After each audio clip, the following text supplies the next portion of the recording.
दिनै मुलुगनां आइजो सान इंटरनेशनल वुमेन डे आरो बे गोथार सानखौ दुलाराय बर' फरायसा आफादा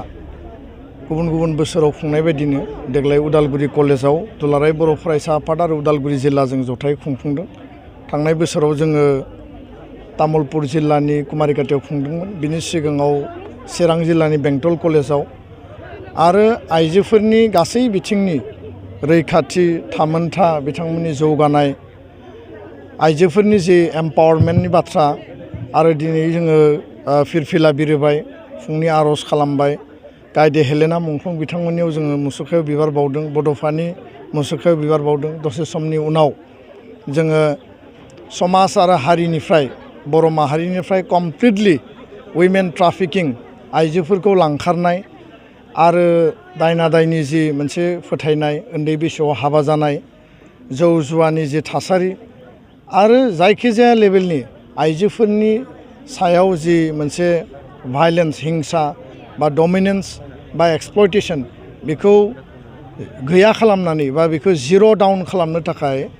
टटेल इराडिकेसननि थाखाय जों मोनसे रेलि खालामगोन आरो दसे समनि उनाव रेलि जोबखांनानै जोङो women empowerment through education and economic justice बिनि सायाव जों मोनसे सेमिनार जोङो सावरायनाय लादों जेराव जोंनि माखासे आइजो दैदेनगिरि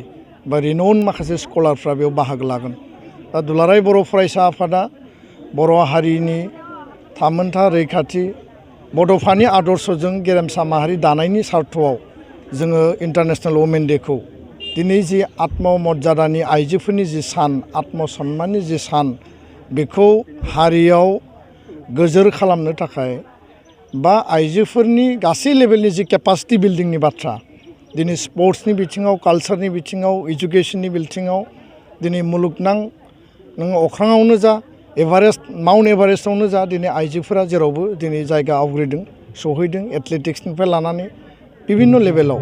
दा बेखायनो बर' आइजोफोरखौ सांग्रांथि लाबोनांगोन न'खराव जों काउन्सिलिं खालामनांगोन आरो जोंनि जिखिनि बिथांमोननो न्याय होनांगौ दङ बिथांमोनखौ जौगाहोनांगौ दङ बे गासै मोनसे मेसिभ केम्पेइननि मोनसे रिभलिउसनारि मोनसे प्रसेस बेखौ लानांगौ दङ आरो न'खरा गोग्गोमै गायसनजायोब्ला साफ्रोमबो आइजोआ लेखा रोङोब्ला आरो साफ्रोमबो माने इक'नमिकेलि जुदि सेल्फ रिलायेन्स जायोब्ला सास्टेइन जायोब्ला बर' हारिया जौगागोन। खारन न'खर दानायनि गुदियानो जाबाय जोंनि बिमा जोंनि आइजो जोंनि बिनानाव जोंनि आब' आयं आनैमोन आरो बेखायनो दुलाराय बर' फरायसा आफादा मैया जोङो गलाघाटनि डेलिगेटआव डिसिसन लानाय बायदि बर' बिमा गौथुम बड' मादार एस'सियेसन एबसु जि मोनसे आफाद बे आफादनि सिङावनो बे आलादायै नङा खारन एबसुआव गोबां आइजो बा जोंनि बिबानगिरिफोर दङ अलरेडि बिसोरो एबसुनि मिशन कुवालिटि इडुकेसन दा कुवालिटि इडुकेसन मुभमेन्ट जोङो फोसावबाय बा बड'फा मिशन फर सास्टेनेबल चेन्ज बे हाबाफारिफोरखौ समाजाव नुजानाय दाङाबाजि जोंनि माने आइजोफोरनि सायाव जि मोनसे इनाय अयनाय बायदिसिना थासारियाव जि सुइसाइड जानायनि इन्सिडेन्टआ जेरावबो बारायदों। बाक्सा जिल्ला चिरां माने क'क्राझार जिल्लायाव जों जेरैबायदि मेसिभ नुदों आइजोफोरा सुइसाइड जानाय जोंनि आइजोफोरखौ गुबुन जायगायाव जोंनि स्टुडेन्टफोरखौ प्रल'भन होनानै लांखारनाय बेबायदि थासारिखौ जोङो केम्पेइन खालामगासिनो खामानि मावगासिनो खिन्थु बबेबा नङा बबेबा जोङो बेखौ मर फकास खालामबावनांगौ रिच खालामबावनांगौ जोङो बबेबा नङा बबेबा मजबुत टिमवर्कनि गेजेरजों सक्तिशालि खामानि मावनांगौ आरो बेखौ फिल खालामनानै जों जाहाथे बेयाव आरोबाव जोङो मर आइजोफोरनि टिमखौ इन्डाक्ट खालामनो हायो मोनसे मजबुत टिम जोङो तयार खालामनानै बड'फानि जि मोनसे सानस्रि दंमोन गेरेमसा हारि दानायनि आरो बड'फानि जि मोनसे आदर्श बे आदर्शखौनो मोगथाङाव जाफुंहोनानै बेखौनो बिथा खालामनानै बड'फा मिशन फर सास्टेनेबल चेन्ज जोङो लन्च खालामदों आरो बे मिशननि आन्दारावनो बड'फानि आदर्श गेरेमसा माहारि दानाय आइजोफोरनि जौगानाय बेखौनो फुलफिल खालामनो थाखाय जोङो बर' बिमा गौथुम बड' मादार एस'सियेसनखौ दादों आरो बे एबसुनि सिङावनो बर' हारियाव बर' आइजो अनसाय आफाद दङ आबोफ सिगाङाव बियो आथोबमोन दिनै आइजो अनसाय आफादा इन्डिपेन्डेन्टलि बै समावबो जोङो ज' ज'यै खामानि मावदों दिनैबो मावगोन उनावबो जोङो मावगोन एबसुनि मेल मिटिङाव मालाबा आनसलिक डिस्ट्रिक्ट बा सेन्ट्रेल लेभेलसिम एबसुजों आबबजों जयेन्टलि जोङो कनफारेन्स कनभेनसन खुंदों मालाबा जोङो जयेन्ट इनिसिएटिभआव खामानि मावदों समाज आरो हारिनि खैफोदनि समाव बे जोंनि आन्डारस्टेन्डिं बे जोंनि जि मोनसे जयेन्ट इनिसिएटिभ जयेन्ट भेन्सारा जेब्लाबो थागोन बड' बिमा गौथुमा एबसुनि मोनसे गौथुम आरो बेयो रावजोंबो कन्ट्राडिक्ट जानायनि बाथ्रा गैया गोबाङानो बेनि सायाव गोरोन्थि बुजिनो हानाय आरो बेखायनो जोङो एबसुनि एजेन्डाखौ मर फकास खालामनानै बड'फानि गेरेमसा माहारि दानायनि जि मोनसे एजेन्डाखौ मोगथाङाव जाफुंसार होनायनि बे मोनसे उद्देश्यजोंसो आइजोफोरखौ बांसिन बेयाव इनभल्भ खालामनानै स्पेस होनानै न'खरनि काउन्सिलिंनिफ्राय लानानै आप टु माने जि लेभेलसिम जेंना जेंसि दङ बेखौ सुस्रांनायनिसो मोनसे बियो एजेन्डा आरो बिनिसो मोनसे खामानि दा बेखायनो आइजो अनसाय आफादजों बर' बिमा गौथुमजों कुनु कन्ट्राडिक्ट जाया खारन एबसु आफादनि बेन्दोंआवनो बर' बिमा गौथुम आरो आइजो अनसाय आफादा गावनि प्रिन्सिपल आदर्श गावनि एजेन्डा अबजेक्टिभखौ लानानै बिसोरो हाबा मावदों मावलांबाय थागोन आरो बिथांमोनजों जोंजों क'रिलेटेड जि आन्डारस्टेन्डिं आफाद हिसाबै आरो कमन इस्युसाव जि आवाज होनांगौ जातिनि सार्थायाव जि खोथा बुंनांगौ बे सोलिलांबाय थागोन दा बेखायनो जों सानो जे नेपलियान बनापार्टआ जेखौ जोङो बुंदोंमोन जे आंनो मोजां बिमा हो आं मोजां मोनसे देश बा गिभ मी गुड मादार आइ उइल गिभ ए गुड नेशननि बाथ्रा माव जेदंनि जि प्रिन्सिपलनि फिल'सफिनि बाथ्रा दा बेखायनो दिनैबो गोरिब गुन्द्राजों नाख्रेबजानाय बर' हारिया बबेबा नङा बबेबा लेभेलाव जोङो बन्सित जानानै दङ दिनैबो जोङो जोंनि जि आत्ममर्यादाखौ बबेबा नङा बबेबा हिउमिलेट जानाय जों नुयो आरो दिनैबो जोङो गोबां सेक्टराव आइजोफोरा दिनै बन्सित जानानै दङ दा बेखायनो बिथांमोनखौ बै लेभेलनिफ्राय जोङो मजबुत खालामनांगौब्ला सक्तिशालि खालामनांगौब्ला मुलुगनां आइजो सान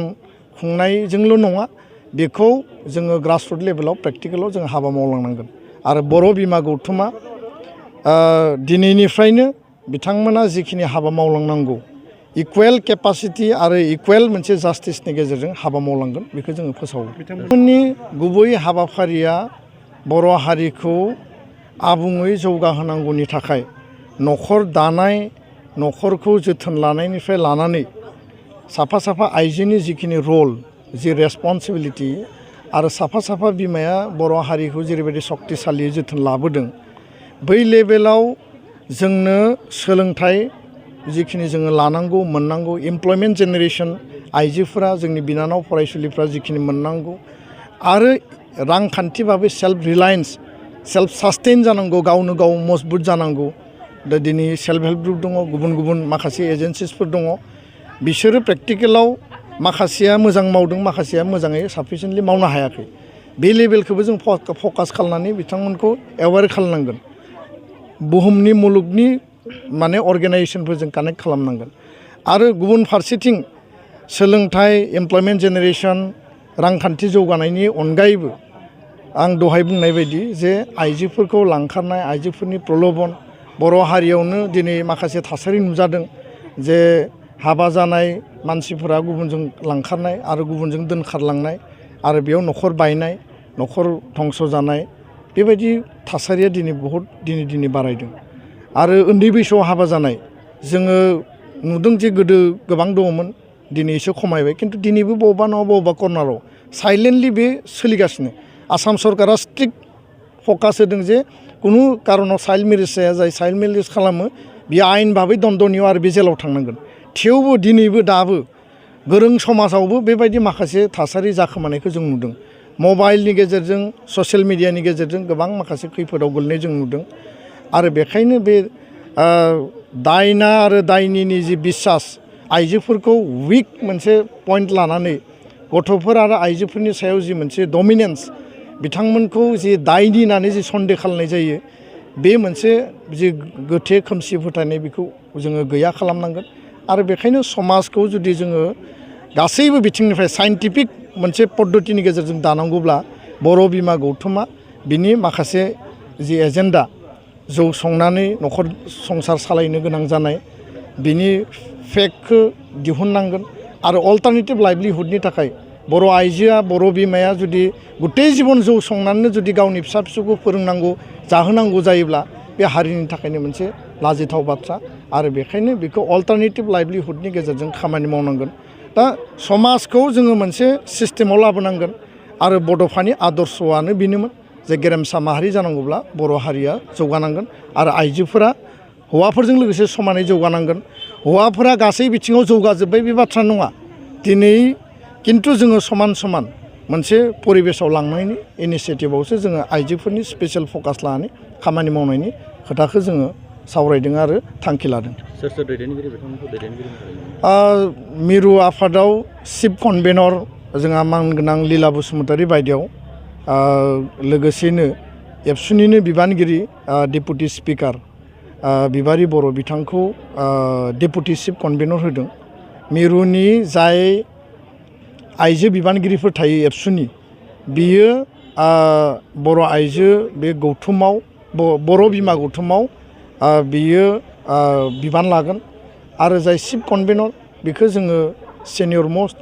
आरो माहारियाव ससियेल कन्ट्रिबिउसन थानाय बेबायदि सुबुंखौ होनानै जों टिम बानायदों लोगोसेनो बेयाव सेन्ट्रेल कनभेनर्सफोर थागोन मिरुनि लिंथुमगिरि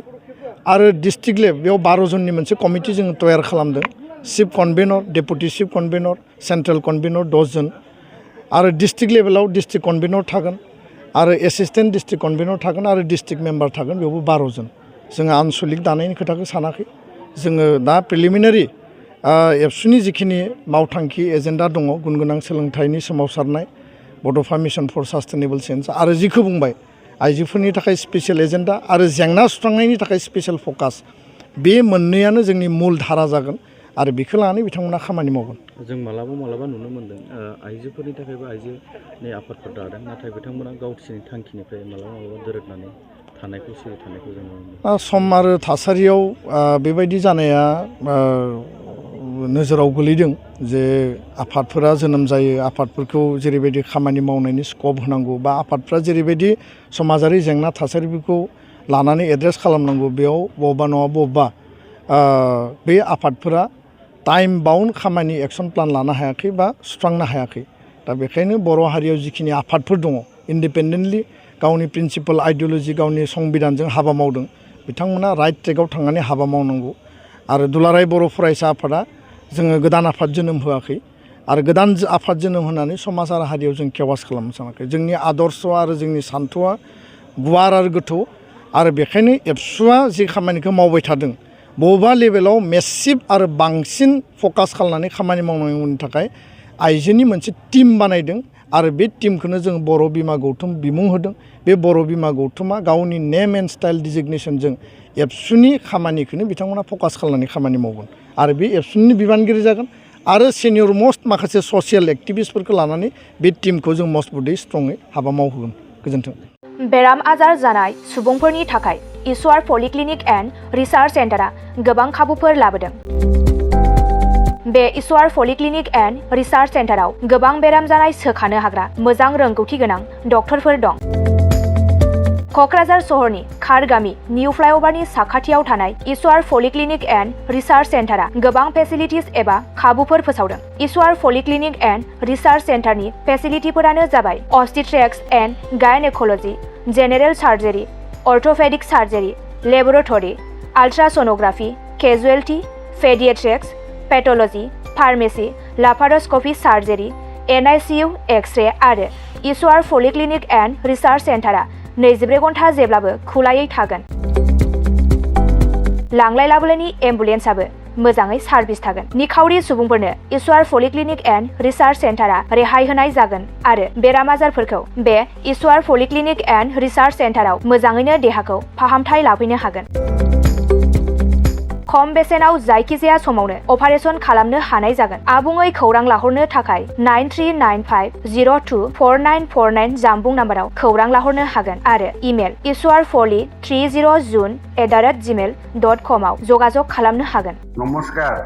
মই ঈশ্বৰ পলিক্লিনিক ৰিচাৰ্চ চেণ্টাৰৰ সুপাৰিনটেণ্ডেণ্ট ডক্টৰ CK ডিমাৰীয়ে কৈছোঁ আমাৰ এই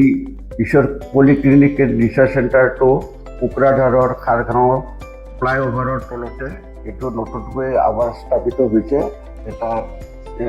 নাৰ্ছিং হোম ইয়াতে আমাৰ এই নাৰ্ছিং হোমত বিভিন্ন বিভাগৰ চিকিৎসা কৰা হয়, যেনেকৈ অৰ্থপেডিক্সৰ আৰু গাইনকলজি আৰু তাৰপিছতে জেনেৰেল চাৰ্জাৰী, আৰু আমাৰ ইয়াতে জেনেৰেল চাৰ্জাৰী হোৱাৰ লগতে লেপাৰস্কোপিক অপাৰেশ্যনো হয়। আমাৰ ইয়াতে সুবিধা আছে, যেনেকৈ আমাৰ লেবৰেটৰী আছে, এক্সৰে, ছ'নোগ্ৰাফি, এইবিলাক সম্পূৰ্ণ আমি ৰাইজক ছাৰ্ভিচ দিবৰ কাৰণে যুগুতাইছোঁ। আমাৰ ইয়াতে OPD যিটো মানে বহিৰ্বিভাগৰ ৰোগী চোৱা হয়, সেইটো আমাৰ চোৱা হয়। তাৰোপৰি দিনে ৰাতিয়ে আমাৰ ইয়াতে অপাৰেশ্যন কৰা হয়। গোটেইখিনি সুবিধা আপোনালোকে পাব। ইয়াৰ উপৰিও যিসকল লোক আৰ্থিকভাৱে তেওঁলোকৰ দুৰ্বল, তেওঁলোকক আমি ৰেহাই ৰেটত আমি চিকিৎসা কৰিবৰ কাৰণে যত্ন কৰিম।